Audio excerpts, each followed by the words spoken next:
Hello everyone, I greet you all in the mighty name of Jesus Christ. My name is Tapelo Preyamufogeng from Love Kingdom Movement, and I'm hereby today going to share a message that I believe every one of us should hear and do something about it. If I may put a title on what I'm going to share about today, I would say I want to talk about the period that we are in, and I want to say it's a mercy period. A period where God's patience and mercy and love is demonstrated for the sake of they that are lost and for the sake of they that know the truth but have moved away from it, so that we may come back to God and walk in His ways and love His truth and enter His protection. Because as I shared on the other video, I'll put it on the link on top of this one, I spoke about the coming judgment. There's a judgment coming. Jesus Christ is coming back again. Many of you may not understand or may not know about this, but Jesus Christ is Lord, the creator of everything, and He's coming back again to judge every man, living and the dead. Everyone will be resurrected and they will face God, and books will be opened and they'll be judged according to how they lived and what they did. But today I bring a message that if we allow God to help our hearts to actually tend to Him, we will be exempted from the judgment that's coming, because there's a way to be exempted, and this is the way. It's by believing in Christ and allowing Him to be Lord and Savior in our lives. The first scripture that I'm going to go with today, it's found in Isaiah 55 from verse 6. This is what it reads: "Seek the Lord while He may be found. Call on Him for salvation while He is near. Let the wicked leave behind his way, and the unrighteous man his thoughts. And let him return to the Lord, and He will have compassion, mercy on him, and to our God, for He will abundantly pardon." The word makes us be aware of the fact that God can forgive our sins. But according to what this scripture is saying is that seek Him while He may be found. That means there's a period that He will be found, and there will be a period by when people will want to seek Him, He will not be found. Simply because He is God and He's in charge. He's not going to revolve around what we want. We have to revolve around what He wants. So this is a season and a period to seek God while He can still be found. One of you is asking, how do I seek God? This instruction says, let the wicked put behind his very evil thoughts. Let the unrighteous man put behind his unrighteousness and come to the Lord. And the one and the only way of coming to the Lord is coming through Christ. The Bible says He came into the world. They that He came to, they did not recognize Him. But they that have accepted and received Him, He gave them a right to become the children of God, and they have received a birth that is from God, not a birth that is from human passion or human plan. So this is the way to exempt ourselves from the judgment that is coming, is to become the children of God. And there's only one man, one Lord, who can give us a right to become a children of God, and this is Jesus Christ, by us accepting Him as the Lord and Savior in our lives. And this is what the Bible says in 2 Peter chapter 3. I'll read it from verse 1. "This is my second letter to you, dear friends, and in both of them I have tried to stimulate your wholesome thinking and refresh your memory. I want you to remember what the holy prophet said long ago, and what our Lord and Savior commanded through your apostles. Most importantly, I want to remind you that in the last days, scoffers will come, mocking the truth and following their own desires. This is the last days. So the Bible tells us that scoffers will come, mocking the truth and following their own desires. That means truth will be scarce. In other words, it will be hard for people that are not in Christ, in the light, to differentiate what is truth and what is not truth. So this is the time to be saved. This is the day of salvation, so that you are in the light. For the Bible says God is light and there's no darkness in him, and they that have fellowship with him do not walk in spiritual darkness. So for the people that walk in spiritual darkness, when the truth is mocked, they will no longer be able to see what is truth and what is not truth. As a result, they will no longer be able to save, because only the truth sets men free. That's why the Lord is saying, seek me while I can still be found. He says, I'm the way, I'm the truth, and I'm the life. In other words, seek the truth while it can still be found, before it is obscured, before the vision of it is obscured from your eyes, simply because you are in the side where you are not in the light. So Peter, this exhortation that Peter wrote makes us be aware that in these last days, people will rise and they will mock the truth. How many people do we see mocking the Lord through the counterfeit thing that they do and say it is the Lord that did it, just so that they that don't know the truth may run away from the truth? But I stand and I'm here today so that you understand that there is truth that can save men, and Jesus Christ is that truth. So this is a day of salvation before the mockers are able to mock the truth away from your side. It goes on from verse 4 saying, they will say, what happened to the promise that Jesus is coming again? From before the times of ancestors, everything has remained the same since the world was first created. One of the things that they will want to do is to remove the conviction in the hearts of men that Jesus Christ is coming back again. But do not be mistaken.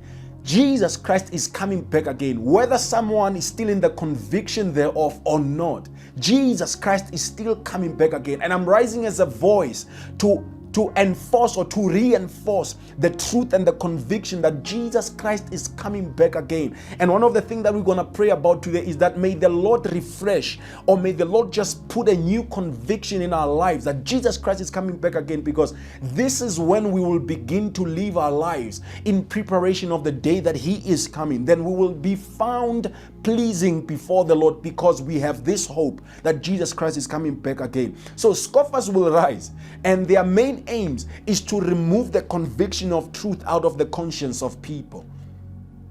It says they deliberately forget that God made the heavens long ago by the word of his command, and he brought the earth out from the water and surrounded it with water. Then he used the water to destroy the ancient world with a mighty flood.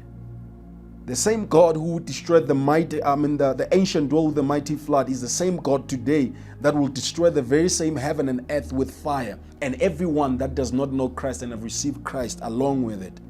It says, by the same word, the present heavens and earth have been stored up for fire. They are being kept for the day of judgment, for when ungodly people will be destroyed. So the very same earth we live in and the heavens that we see, they are stored up for fire. And along with it, the ungodly people. Who are ungodly people? They that have rejected Christ, they that do not know Christ, they that have not received Christ as the way, as the truth, as the life, as the Savior, as the Lord, as the Son of God, the Messiah. These are they that the Bible talks about when it says they are ungodly people. So these are people that are stored up for judgment, for fire. And he says, but you must not forget this one thing, dear friends. A day is like 1,000 years to the Lord, and 1,000 years is like a day. The Lord isn't really being slow about his promise, as some people think. No, he's being patient for your sake. He does not want anyone to be destroyed, but wants everyone to repent. I'll jump from verse 9 to verse 15. This is what it says. And remember, our Lord's patience gives people time to be saved. This is what our beloved brother Paul also writes to you with the wisdom God gave him. The heart of God today is that be mindful, be aware of the patience I'm putting out for you to be saved. Do not take this time or this grace or the opportunity of hearing this for granted, because this represents the patience that God has, so that me and you can repent and turn back to him. The Lord's heart is yearning that we turn back to Him. For He relents to punish us, but He wants us to turn back to Him. So I'm going to pray today with everyone that's watching. And one of the prayers that we're going to make is that may the Lord begin to help us have an evaluating eye in our lives. Because some of you are Christians, but you are not even aware that you have fallen from the truth. Some of you have been Christians for so long, but you are not even aware that you have lost the conviction of the fact that Jesus Christ is coming back again. Some of you have never given their lives to Jesus Christ, but you want to give your life to Jesus. Some of you are part of a certain religion that believes that they have found a true way to go to God. Let me tell you, there's only one way that goes to God, and this is Jesus Christ. There's only one way that God considers as the way to come to Him, and this is Jesus Christ alone. For God dwells in Christ in fullness. So there's no other God without you going through Christ. So if you are part of any other religion, but you know that there's something empty in your life, you know that no matter how much devoted you are to whatever way that it's represented before you by your religion, you know there's something that is missing. I'm going to invite you today to receive the Lord in your life as God, as Lord and Savior. Today and after that, after praying with the people that receive Christ, I'm going to pray with the people that say, I want the conviction, the fresh conviction in my life to be active and alive, that Jesus Christ is coming back again so that I can live my life as the bride that is waiting for Jesus. First of all, I'm going to pray with the people that are receiving Christ. Please just bow your head and just follow me in this prayer. Say, Lord Jesus, I thank you that you came to die and rise for me. I thank you that you came to give me a right to be a child of God.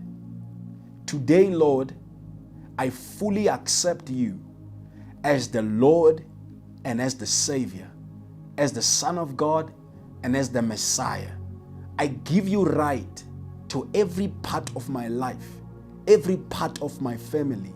In the name of Jesus, come, Lord, make your house in me. Give me your spirit. Change my life. In the name of Jesus, amen. Father, I thank you for the people that have received you. I pray, Lord, as your word says, that they that will openly declare that Jesus is Lord and believe in their hearts that you've raised him from the dead, they will be saved. I pray, Father God, for sealing of the Holy Spirit. I pray, Father God, for the baptism of the Holy Spirit in the name of Jesus Christ. I pray for your hand to reach them, for it's not too short to save them, in the name of Jesus Christ. Amen. And I'm going to pray with the people that are saying, I want the conviction of the truth that Jesus Christ is coming back again to be alive and active in me, so that it affects my days and how I live and how I think. Bow your head and pray with me. Say, Lord Jesus, thank you, Father God, for the truth that Jesus is coming back again. I pray for conviction in my heart. I pray for conviction in my spirit. I pray for conviction in my mind. That will, Father God, begin to change how I live. That will begin to change, Father God, how I prioritize stuff. So that, Father God, when the day comes, I am pleasing before your sight. In the name of Jesus Christ. Amen. Father, thank you so much for the word, oh God Almighty. Thank you for your patience for us to repent. Lord, we repent in Jesus' name from every other thing that distracts us from you, oh God. In Jesus' mighty name. And we pray, Father God, for fresh outpouring of your Holy Spirit, fresh outpouring of the conviction of the Holy Spirit, oh God, for the coming day of Jesus Christ, so that, Father God, we may prepare ourselves. We may be a bride without a spot or a wrinkle in the name of Jesus Christ. We exalt you, we worship you, Father, in Jesus' mighty name. Amen and amen. God bless you so much. Till next time, amen.